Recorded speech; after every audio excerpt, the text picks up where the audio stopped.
Hello and welcome to the Physical Preparation Podcast. I'm your host, Mike Robertson, and today we're going to be doing our 2024 year in review and our 2025 preview. Now, before I go any further, let me just first start by saying thank you so much for being here. I really love and appreciate you. And I know I say that at the end of every episode, but I wanted to say that at the start this time because whether this is your first episode here, you've never heard anything from me before, and you're just here to learn, or you've been here for 300 or 400 plus episodes, you've been here from the beginning, I just want to say, I realize there's so many podcasts out there. I feel like everybody has a podcast, and we'll talk more about this later. But I really appreciate you being here, and I really take it on myself to make sure that this is a valuable experience for you. And even, in this episode where I'm going to be talking a little bit more about myself, my own training, my business, I still want to give you value, in this 45 minutes to an hour we share together every week. So before I go any further, again, thank you so much for being here. I really do love and appreciate you. Now, when I started outlining this episode, and these are always a little bit longer because it takes a long time to think about all the things that you've done in a year, what went well and what didn't. I think it's natural, it's human nature to say, well, was this a good year or a bad year?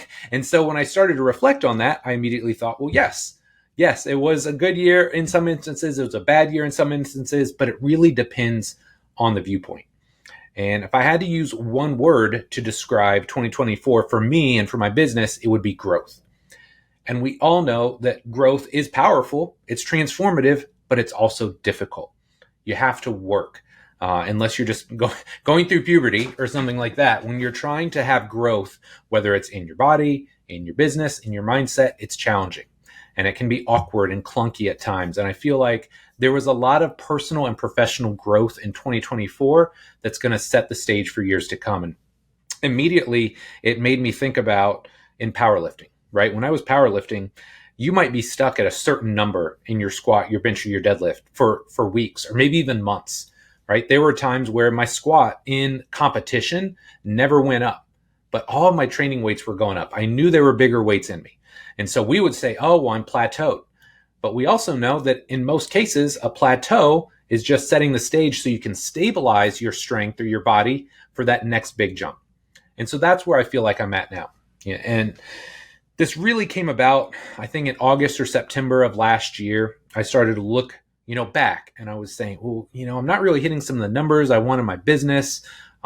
Just professionally, I wasn't as satisfied as I would have liked in certain areas. And so I said, okay, well, what's wrong? And I started to focus in on some of the issues, again, which we'll talk about. And so what it allowed me to do is I really got clear on what do I need to fix? What do I need to address?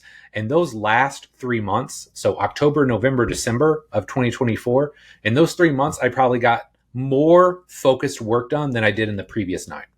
So I was so locked in at the end of last year. And if you saw my little checklist that I've had up on IG, I got so much stuff done.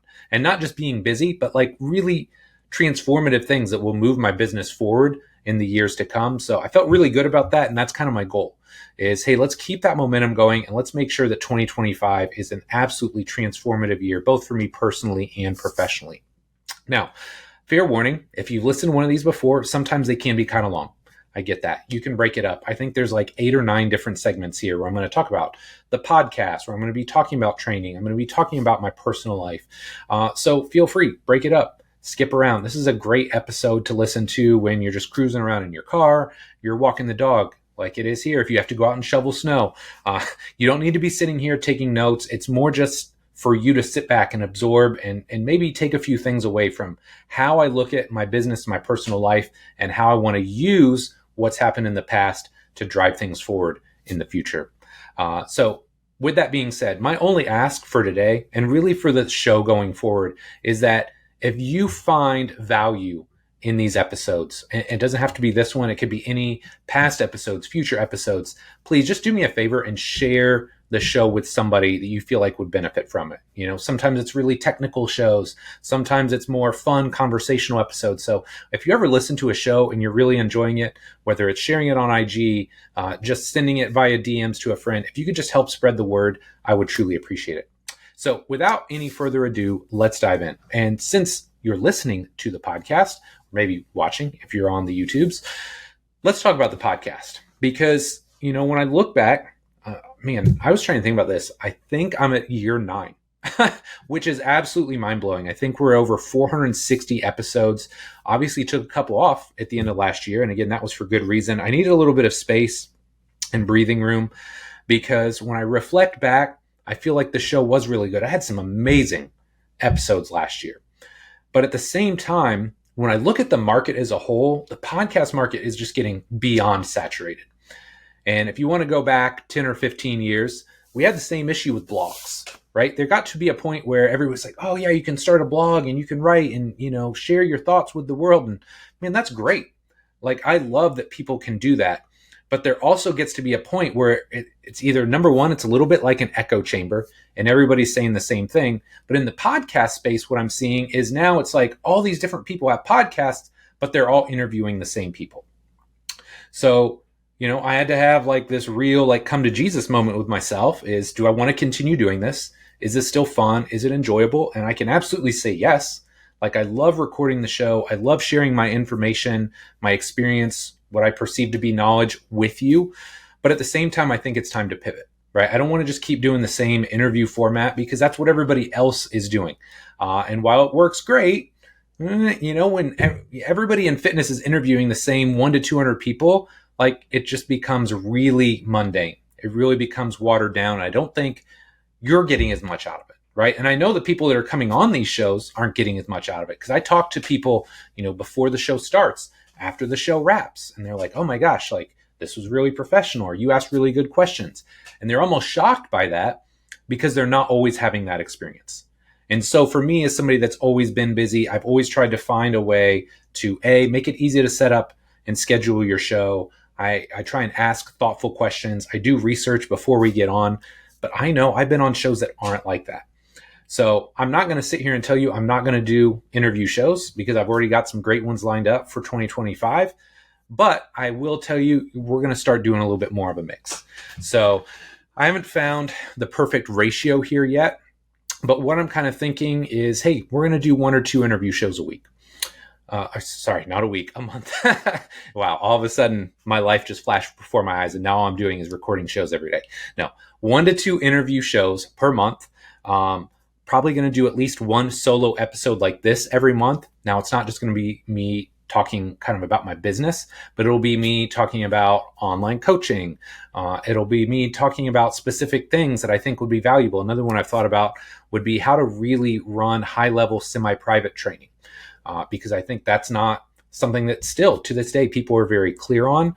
And we did that for 13 years. We're still doing it in an independent contractor format, but that's the way we ran our business at IFAST for 13 years. So I feel like I've got some unique insights and I can give you a lot of value with that. So I envision, one-ish, again, kind of 1 to 2 of these solo episodes per month where we really go hard on what I think and things that have been successful for me that hopefully then translate over to you. And then finally, I think what I'm going to do as well, I haven't done as many shows like this, but I think I'm going to do some kind of more like guest conversations, for lack of a better term. So if you look at, say, a Rogan's an amazing podcast host, right? And he can have somebody on like Elon or Trump, and he just tries to, chat with them and talk about, hey, like a more of an interview format. But then he also has just other people that come on, and it's like a barbershop format. And so I've got a handful of people in my inner circle that I love to just talk to and hang out with. And man, whether it's Andy McCloy or Luca or Joel, bringing some of these people in, and there's not really a true script where I'm not interviewing them, but we're just having a conversation about what's been successful for us, some of the struggles that we've seen. Man, one person I immediately think of as well, I don't know if I can get him to do this, but if Lee Taft listens to this, or if you're listening and you guys know Lee, tag Lee in this. But man, Lee and I have some amazing conversations before we ever even start the show. We're having these great conversations, and then we record the show, and then we stop and we have another great conversation. So there's just people out there where I think it's more of a dialogue between us and bouncing ideas off each other versus me just strictly interviewing them. So I don't know. It's still a work in progress, but you're definitely going to see more varied themes in how these episodes come across. So I'm really excited about it. I think it's going to be a recharge for me. I'm not going to feel that same pressure of continuing to find, the next great coach. Obviously I want to interview great people, but I don't feel compelled to go out and keep finding new people just to find new people. I want to find the best and the brightest. I want to find these experts because those are the shows that I feel like ultimately resonate the most with you. When I interview Keith Barr, when I interview Ebony Rio, Stuart McGill, when Eric Cressy is on the show, these are people that universally are accepted as experts. So those are the people I want to do interviews with. And then, hey, some of these other people, let's just have really great conversations, because I think there's some really sharp people out there that run high-level businesses that are elite-level coaches, where instead of me just interviewing them, it kind of does a little bit of a disservice to what I can offer you. So if we have more of a conversation, I think that's going to be way more valuable. Last but not least, I want to give a shout out to our sponsors, not just for this episode, but for this year, because these guys have stepped up to the plate. They've helped defray some of the costs, because believe it or not, there is a cost associated to me for maintaining this podcast and paying Paul to do the editing and all of the great stuff that he does on the back end. So I just want to give a quick shout out to Hawken Dynamics, Train Heroic, and Push Press. Those are going to be our three primary sponsors for 2025. I truly appreciate them stepping up to the plate. And the great thing is, I don't have to sell my soul. Like, these guys are people that I'm already using. Obviously, I've talked about Hawken for years now. Train Heroic, we'll talk more about them later. That's something I've used for years now. And Push Press is something I'm really excited to start integrating with my own clients at the gym, because I've used other software solutions in the past. And needless to say, they are clunky, they're inexpensive, they're clunky, expensive, and they're inefficient. So just shout out to Hawken, Train Heroic, and Push Press. Really appreciate you guys, and we're going to make this an amazing year. Okay, so that is the podcast. Let's talk about articles and newsletters. So this is definitely something I'm going to be doing more of in 2025. So it's not like I'm going to be taking away from the podcast, but I'm going to be taking away from other areas. Like, we'll talk about it here in a minute. I'm probably going to do less video stuff in 2025, even though that's where everybody is going. Again, because it's such a saturated market.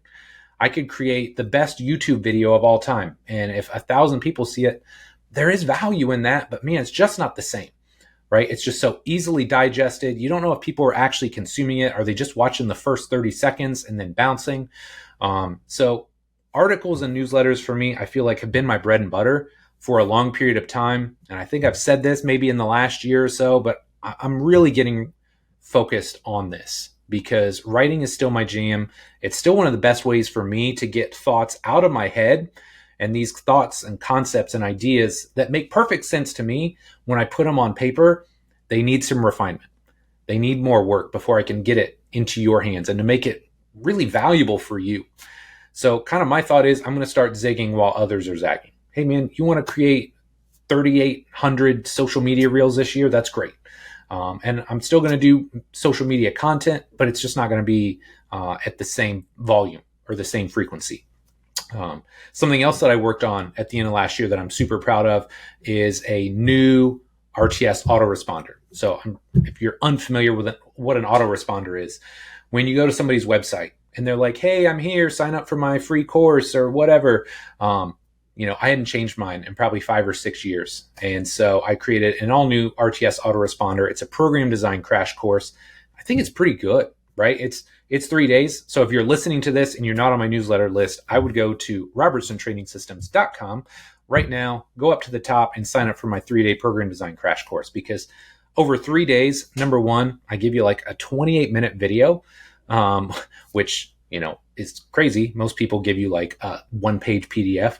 I'm giving you like a 30-minute presentation on R7, how I came about it, how you can start using it, just an overview of the system if you're unfamiliar with the R7 system or how I write programs. Because look, most trainers, most coaches, especially early on in their career, they struggle with program design.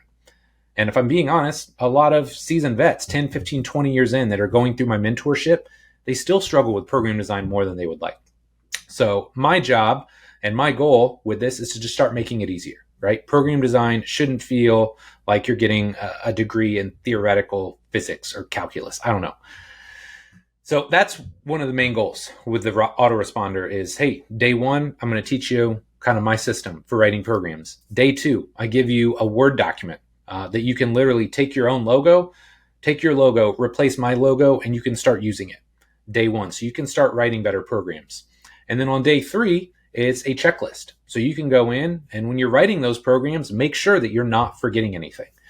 So I think it's a really valuable little mini course. And my goal is to just help people get into my world with less friction, right? I mean, whether it's listening to a podcast, watching a reel on social media, going through an autoresponder series, I want to make this space a better place. And so any way I can find to better connect with trainers and coaches, I'm going to go there. So the autoresponder, I feel like, is huge. It took a little bit of time because there was some back end stuff we needed to work on. And, my guy, Nick, had to come in and do some stuff with the website, but really excited about that. So again, if you're not on the newsletter list, I would go and do that right now. And then the other thing that I'm going to really focus on this year is sending 2 to 3 high quality emails per week. Now, most people, when they hear 2 to 3 emails, like, I don't want to just get spammed, sales messages every week. Well, first and foremost, I don't really do a lot of sales. If I'm launching the cert, I'll put out emails. I'll generally promote a little bit more when I'm getting ready to accept applications for my mentorship. But other than that, the only other time I promote any sort of sale is like my Black Friday, Cyber Monday. So if I'm sending you an email, it's there to give you content. I'm either talking about a video that I just dropped, an article I just wrote, or a podcast I just released. And so that's something I really want to focus on. I'm just trying to make things more streamlined and more simple in my life in 2025. So instead of worrying about, dropping 15 pieces of social media content, I'm going to create really 2 to 3 high-level, high-quality pieces of content every week. And I'm going to send those to my newsletter list so they know when it's out there. Because look, it's hard. Even if you follow me on IG, you may never see the content I'm creating. Because look, I see the numbers, right? Since I'm a business and I, whatever, entrepreneur, whatever the insights are. I know there's like 26,000 people that follow me. And when I post a story, maybe 500 people see it. Numbers aren't great, my friend. What is that, 2%? So again, if you want great content, sign up for the newsletter because I'm going to be sending more newsletters this year. Again, 2 to 3 times a week, trying to be more consistent about it and just making sure that I'm delivering value each and every newsletter that I send. Okay. So videos and social, I kind of already talked about this, but I'm going to rehash a couple things. Number one, at the start of last year, I made a really big push and I just said, look, I want 2024 to be about YouTube. And look, you can see the cool little YouTube sign back there, right? Man, I hit 100K subs last year. I was pretty proud of that. But what was crazy was that I was seeing this massive spike in my subscribers, and I was doing some ads and some other things that helped with that, just getting my content in front of more people. But what's crazy is as my subscribers were going up, in a lot of cases, my views were staying the same. And I'm like, this makes no sense. I'm spending so much time, and man, you guys have no idea how much time it takes to create a really high quality video. And especially to set it up the right way. Like Paul and I've worked really hard on this, whether it's creating the title, the thumbnail, the caption, all of those pieces, setting it up to where you could actually record it in a reasonable amount of time. Because I'm not taking like 8 hours to shoot videos, right? We were trying to do these in 3 to 4 hours. And man, it just took an incredible amount of time. And so I think that was a little bit disheartening to where I'm putting an incredible amount of time and energy and money into this. And the subscribers are going up, but the views are staying the same or even in some cases going down. So kind of my reboot on this was like, I can't continue to invest in something as a business owner that doesn't make sense to me if I'm not seeing the growth across the board, right? And it's very hard to track a video back to saying, oh, well, then this person bought a cert or they became a mentee because of that video. So it's not that I'm going to shut down the video content in 2025, but I'm definitely going to focus on less quantity. Last year, my goal was 1 video a week, and I did that. Maybe not in 2024, but across 2023 and 2024, I think I went 50 weeks straight releasing 1 video on YouTube. So I was really proud of myself for that, and I was really happy with the growth. But again, I'm more focused now. It's not about the quantity, it's about the quality. So, man, maybe it's just 3 reels every week in IG. Again, I haven't figured out my exact structure there yet. But just less of an emphasis on that. And it's not that I don't enjoy video. I'm going to keep in the video game, but it's not going to be the primary focus because honestly, I think the market is so saturated right now, it's really hard to get in front of the right people unless you're spending a ton of money on ads. Okay, next, let's talk IFAST basketball. So I don't know if you know this, but IFAST basketball and IFAST basketball insiders, the online portion of that was not a thing at the start of last year. When Bill opened his UHP group, I was super happy for him. I'm like, dude, this is amazing. I love that you're doing your own thing. It was a great hub for people that want Bill-centric stuff. And so IFAST felt a little bit clunky at the end because I'm talking about my things, and it's impossible unless you're a Bill mentee to keep up with everything that Bill is doing.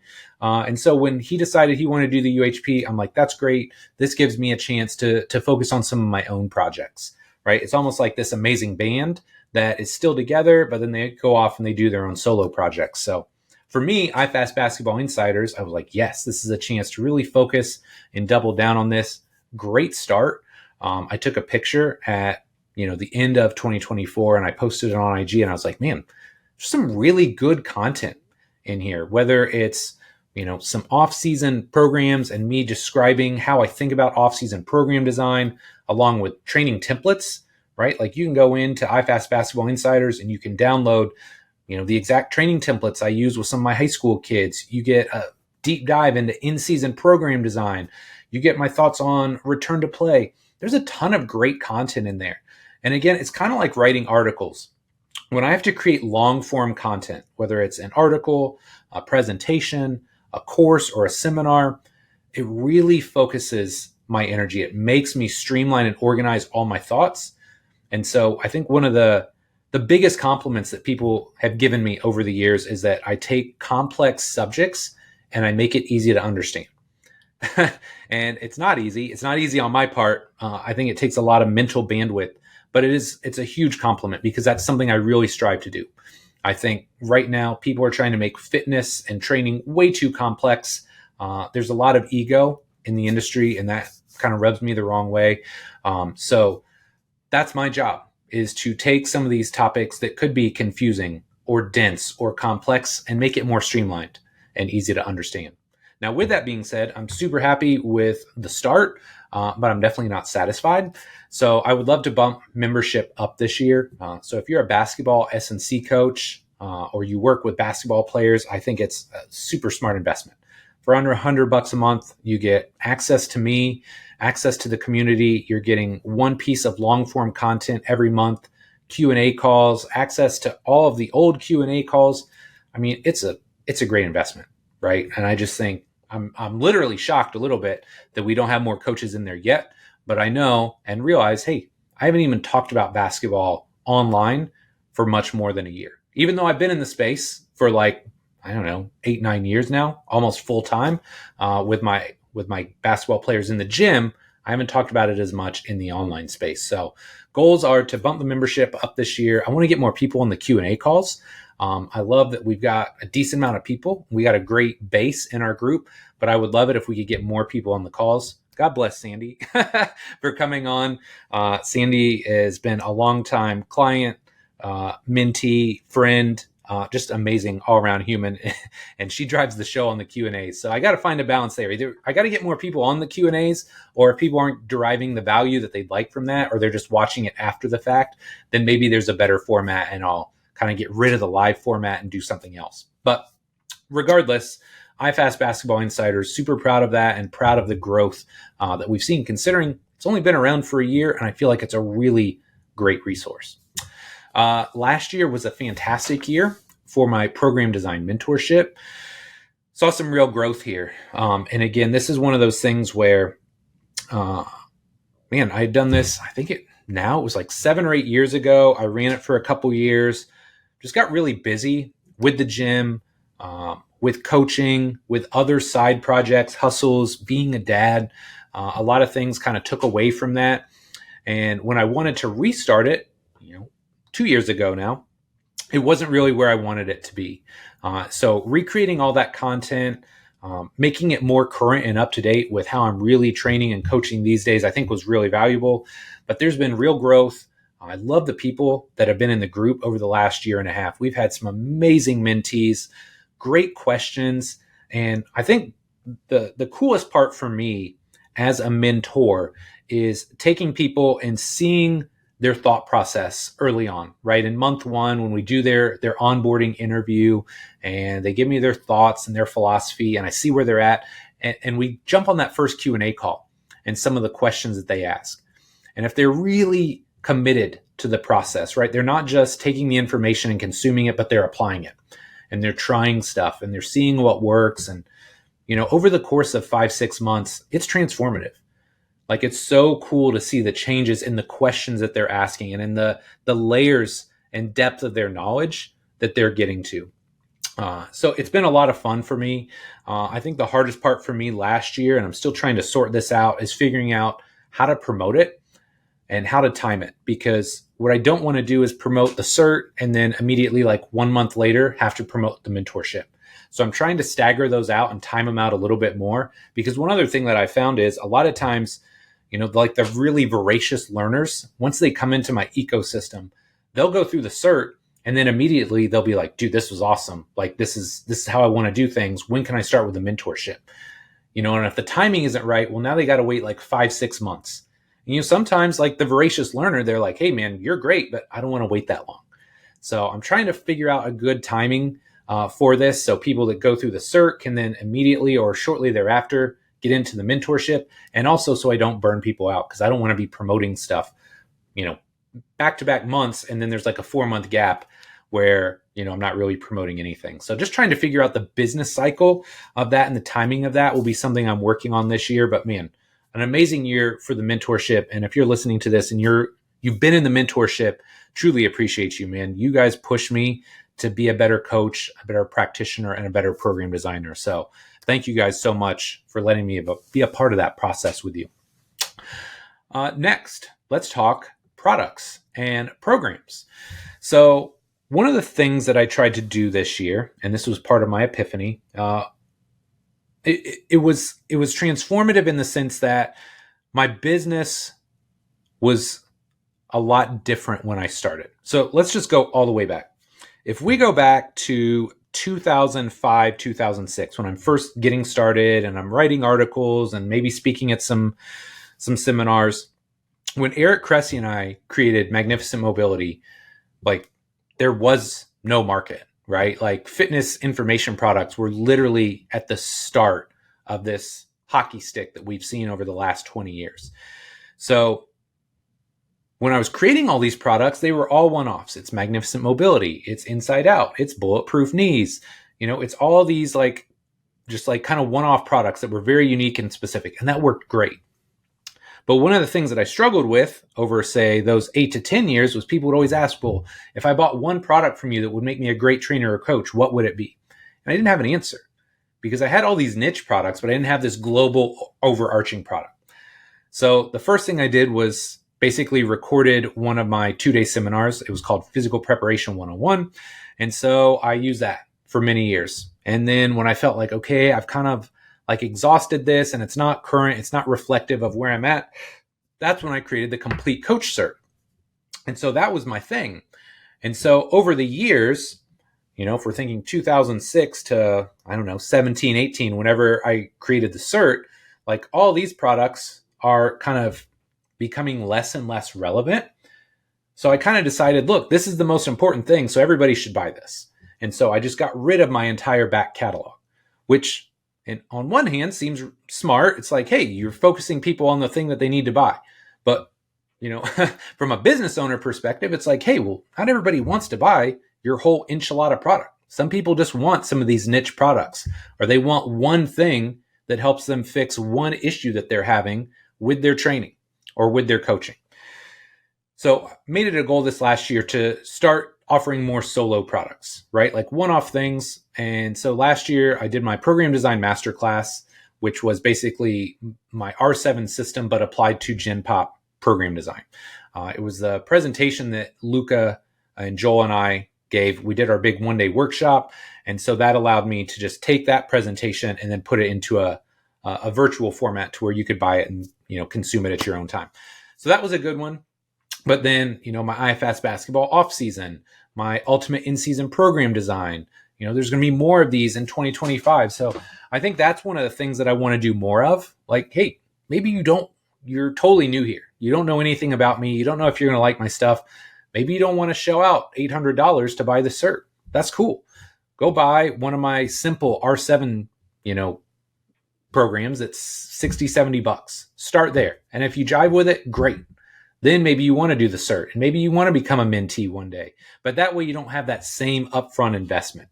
So that's been one of my things over the last year, is trying to, again, make it easier to get started. So, better RTS autoresponder, cheaper entry-level products to get yourself into kind of my world and my ecosystem and just figure out if I'm the right fit for you. So I'm excited about that.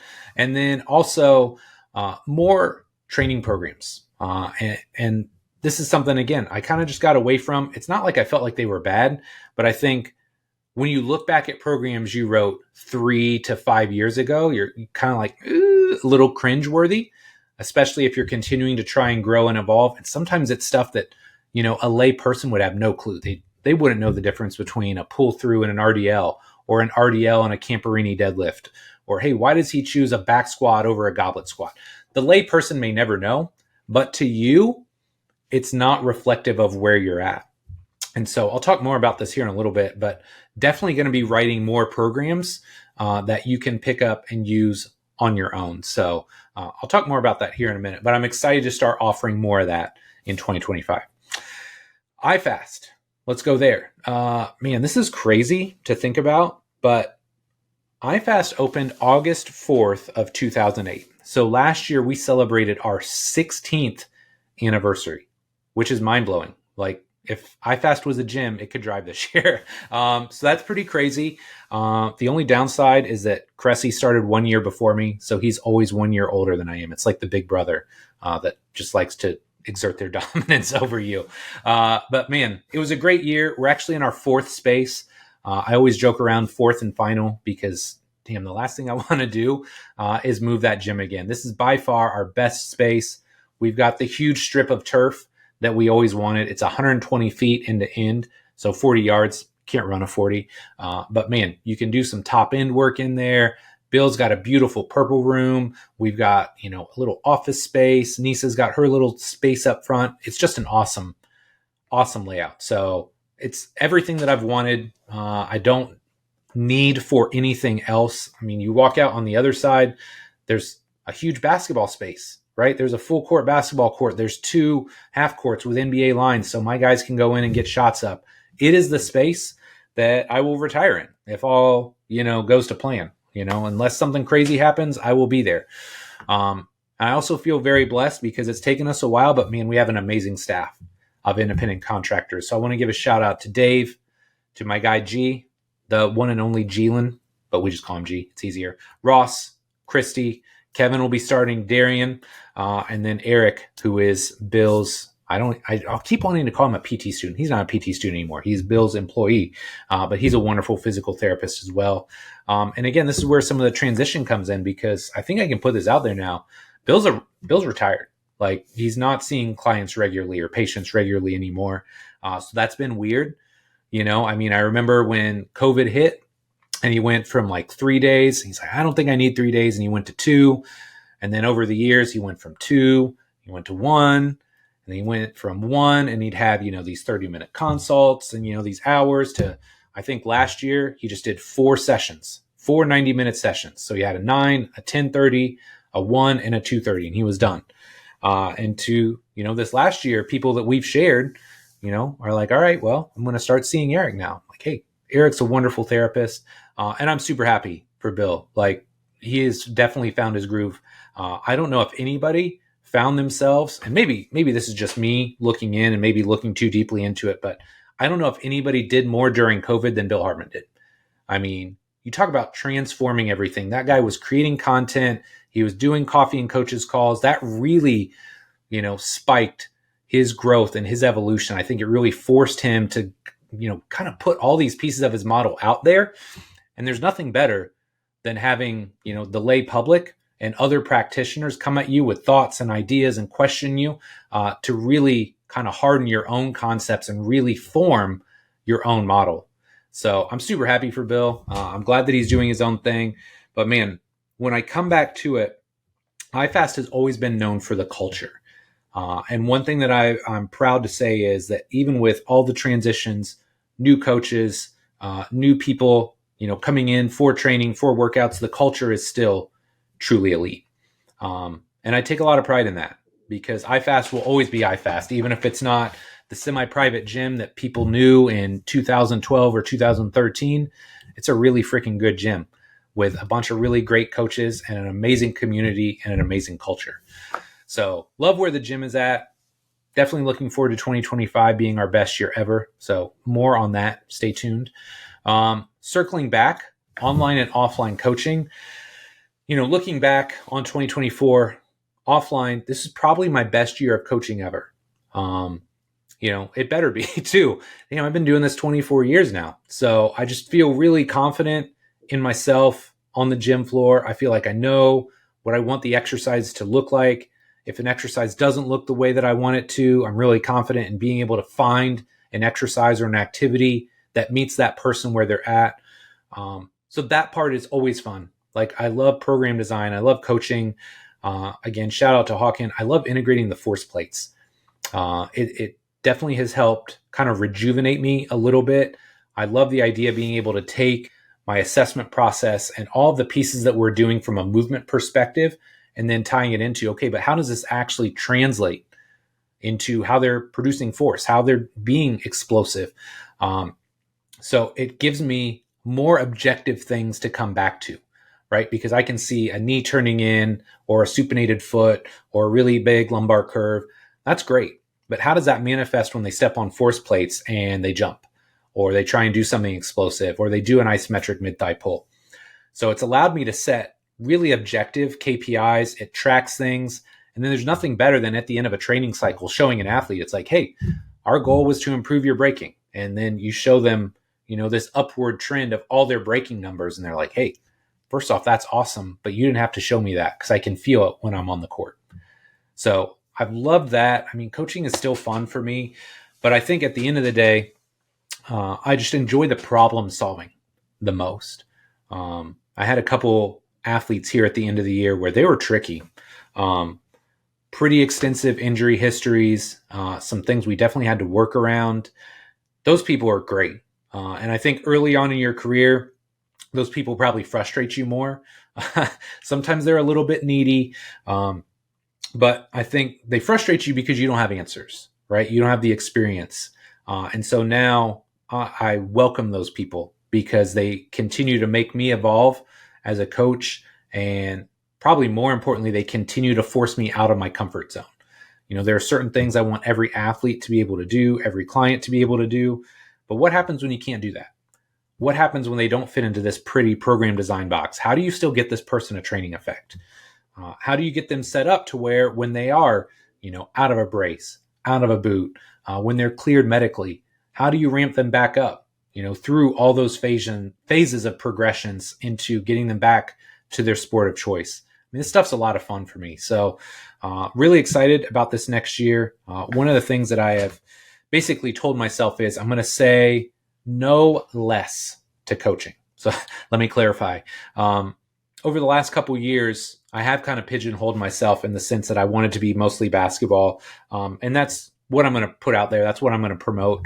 But I've had some really cool opportunities this year. A couple soccer players that I got an opportunity to work with that I think are either in the midst of great professional careers or will have great professional careers. So definitely excited about that. I've got the chance to work with some NFL players, both last year and then this year. Shout out to my guy, Danny Pinter. If you're a Colts fan, Danny's the backup center. He's also a fellow Ball State Cardinal. So I got to work with him for like 2 weeks last year. He was in between contracts, came into the gym, amazing human being, fellow Ball State Cardinal. And so he brought me this pullover, which I absolutely love. So just saying no less to coaching. I still love coaching. And when I'm coaching more, I've got better article ideas. I create better videos. I'm more engaged and switched on my podcast because, all these things are top of mind. And I can tell you from real world experience what is and isn't working. So that does it for offline coaching. Online coaching, it's been a great year. Again, shout out to Train Heroic in this case, because I've really fallen in love with their product. It just makes my life as a program designer online so much easier. As I do more distance and online coaching, I love the fact, hey man, there's a space for notes. All my videos are immediately embedded in there, so people aren't, hitting a hyperlink and going to YouTube and watching an ad, whatever. No, it's right there. They can watch the video in real time and see, low cable, front foot elevated split squat. They know the exact exercise. They can read the cues, and they're off and running in their workout. And I've also tried to make some little tweaks and changes with regards to how I deliver the program. Just trying to give people more insight, shooting like little short videos at the end. Whenever I write a new program, hey, here's what I'm thinking for this training block. Here are the exercises, and just giving a little bit more insight. I feel like it was kind of the last thing that I was missing. And the feedback that I've gotten on that is great. People are like, I love it now. It's so easy. It's so streamlined. So this is something I've kind of bounced around. I haven't put it out there before. But if you're listening and you do online coaching and you would like me to create a course on how I run online programming and online coaching, shoot me a DM, shoot me an email, and just say, hey, I would be interested in that. It'd probably be a lower price point product. It's not going to be an $800 or $1,000 product, but it would be something where, hey, if you're doing this and you want to level it up and just make it better across the board, I feel really buttoned up and happy with how that process is. The last thing I will say on this, and I'm going to shoot a video on this at some point, just as a standalone, but I did have, over the years, I've had a couple people that have really kind of pushed me away from online coaching, and not people in the industry, like online clients, where they were just really unrealistic about how this process works. And, either they wanted a babysitter, they wanted somebody to hold their hand, they wanted the results, but they didn't want to put in the work. And so this is just something valuable. And maybe you want to take this with you as well. But when we opened IFAST, one of the things Bill and I tried to do was, kind of interview people. And we would ask them, well, what's your motivation level to see change? And our litmus test there was, if they're not a 9 out of a 10, they're not going to be a good client. And what we found time and time again was, if somebody's not a 9 out of 10, they weren't a great client. And so for some reason, maybe it's just age-related decline. Maybe I just forgot about it. But man, as soon as I went back to this litmus test, it has made my life so much easier. So I had a guy that stopped online coaching, which is fine. He wasn't a great fit. And so when the next guy, which this always happens, somebody quits, literally within 2 days, somebody hits me with the form and they say, hey, I want to get started. So my immediate response was, look, don't know if this is the right fit for you. Here are my expectations. If you are not very highly motivated to do this, then I'm not going to be the right fit for you. And the guy immediately hit me back was, I'm super motivated. We jumped on a call. He was so motivated, he paid for the whole year in full. So those are the type of people I'm looking for. And so I think this is just kind of my new litmus test for people I interact with as a whole. If you want to be a mentee, if you want to be an online client, if you want to work with me live and in person, if you're not like at a 9, preferably a 10 out of 10 on the motivation level, then you're not going to be a good fit. Find somebody else. Because there are amazing coaches out there that want to text you 38 times and know how you're doing. They want to make sure that you're at every single session, following up with you. Look, the people I work with are professionals. I just call them high performers now, because I have Gen Pop clients, actually quite a few online. I work with high performers. High performers don't need a ton of external motivation. They don't need me dragging their feet. If you're having an off day, by all means, I want to help you. I want to lift you up. I don't ever want to come across as like some callous person. But my empathy wears thin. If I have to constantly like drag you along, then again, you're just not a good fit for me.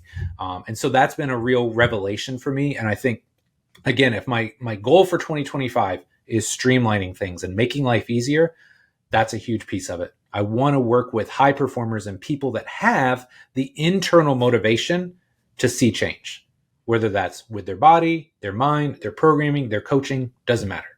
If you're a high performer and you're intrinsically motivated, then you and I are going to get along just great. Okay, soapbox rant over. Let's move on. Finishing up with my personal stuff. Because, I try and share some of this It's a weird balance.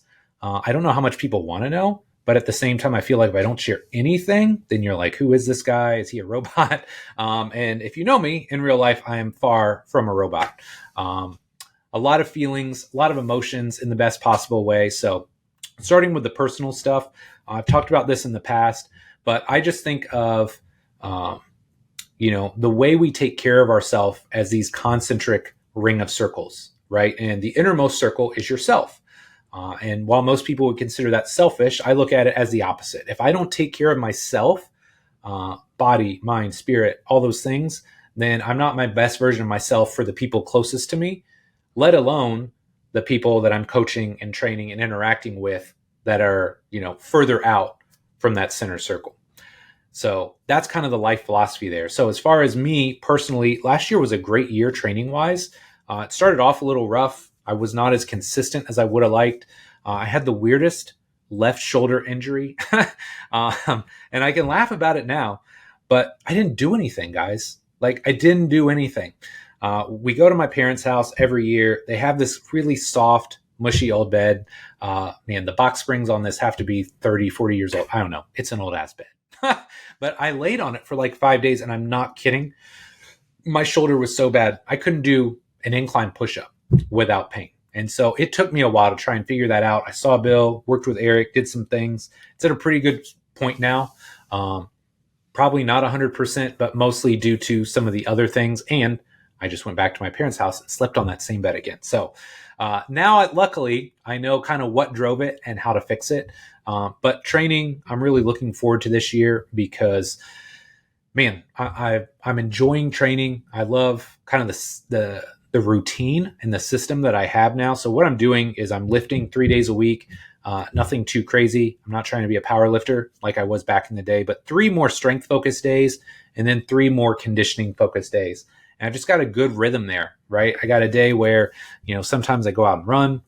I got a little box downstairs now so I can do some HICT step ups. Other days, I just call them like general athletic tempo days. And I know that's probably not the most succinct way to put it, but man, it's just a mix of stuff, right? So maybe I'll do some pogo type stuff.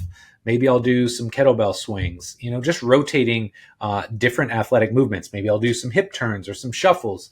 I'm going 15 on, 45 off. So just keeping the heart rate up, moving fluid and athletic. And I feel like it's just a great way to fill in some of those gaps. When I want to do explosive stuff, it's there because I've been touching on it throughout the year.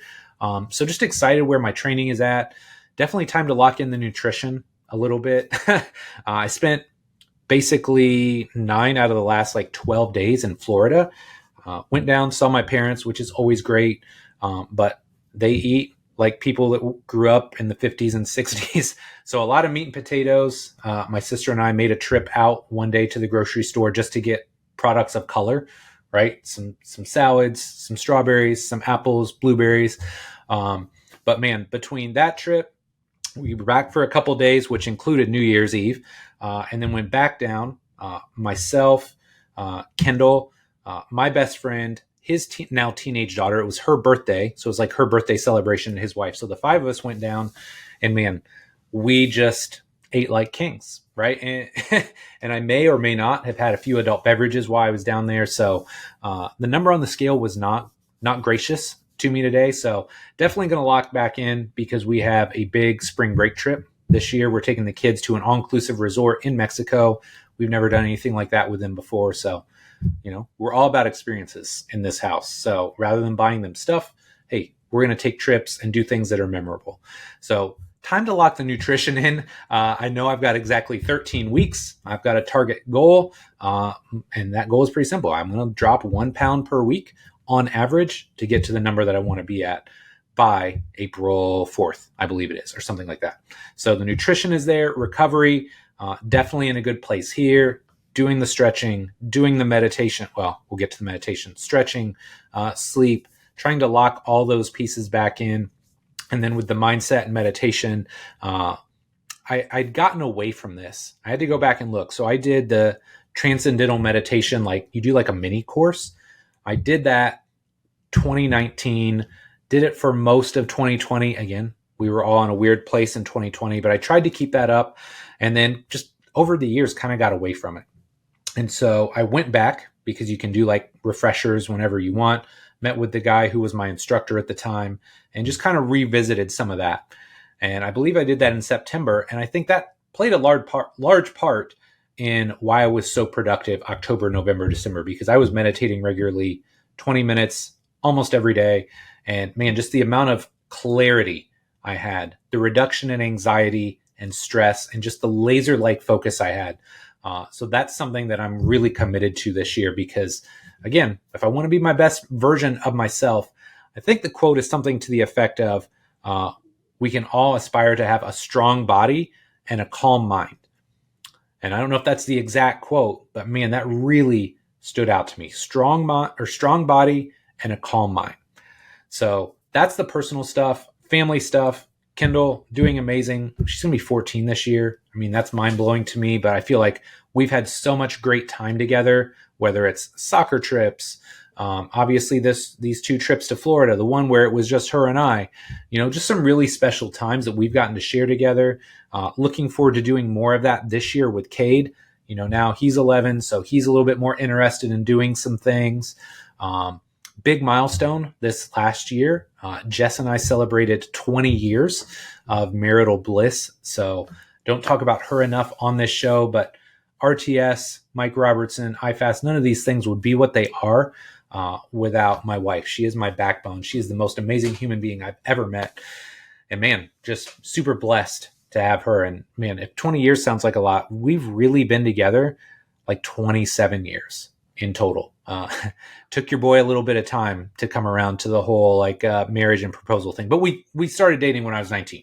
So keeping things fair, I went through school, had to get all that stuff settled, but then man, 20 years, 27 years in total. It's been a long time, but man, love that girl and appreciate her more than you can ever imagine. And then as far as, personal goals and stuff this year, I think the big thing for me when I talk to my kids, they don't remember the video game that you bought them. They don't remember the piece of jewelry that you bought them. They remember trips. They remember experiences. They remember doing things together as a family. And so that's one of the things that we've really kind of lasered in on. Obviously, just took these 2 trips with them. We're going on spring break. Last year, we did some random fun stuff, right? For my birthday, we went up to Michigan for a couple of days. For fall break, we went to the Smoky Mountains for 4 days. So just trying to find more of that type of stuff. And then I kind of had this epiphany when I was driving back from spring break this last year. So we're driving back from Florida. And man, I'm just telling you, if you want to do this the right way, you get up at like 3:30 in the morning. You're out the door by 4 because you beat all the traffic. And let me tell you, when everybody else in your car is asleep, you're jacked up on caffeine because it's 4:30 in the morning and you're driving through backwoods Florida, you have a lot of time to think. And so I just kind of had this epiphany and this thought of, this is great, but I don't want my kids to just think the world is Indiana and Florida. And so I think one of the things that I'm going to try and do for like spring break or fall break or maybe summer trips in the future is tie some of our family trips to workshops that I do. And so, hey, man, I'm more than willing to go to some city. Hey, let me do a little 1-day seminar, right? I make a little bit of money. I'll educate you, your staff, maybe people that are local to the community or that want to fly in. And then that allows me to bring my family with me. And then we can turn it into a little mini vacation or a spring break or a fall break on the back end. I just feel like it's a real win-win because I enjoy doing those things. The hardest part for me is taking time away from my family. But if I can wrap all these things into one, and now, hey, I'm going to do a workshop. Like I said, I make a little bit of money. I educate some amazing fitness pros that want to get better. When I'm done, my family's there. We can go enjoy an experience together. I think that's kind of what I'm going to do more of in the future. And I've already had a couple people reach out that are interested in me doing things like this. So I don't know, man, 46 years in, I don't have all the answers, but I feel like slowly but surely I'm figuring out some things in my life between, kind of pooling together the workshops and travel and all that, only working with 9 out of 10 motivation people, kind of zigging while others are zagging with my content. I don't know, man. I feel like things are in a really good place. I'm really confident that 2025 is going to be an amazing year. And look, If you're still here right now listening, I appreciate it. Hopefully, then I've rambled on too much. And if nothing else, hopefully gave you some things to be excited about with regards to RTS and the content, maybe spurred some ideas for you.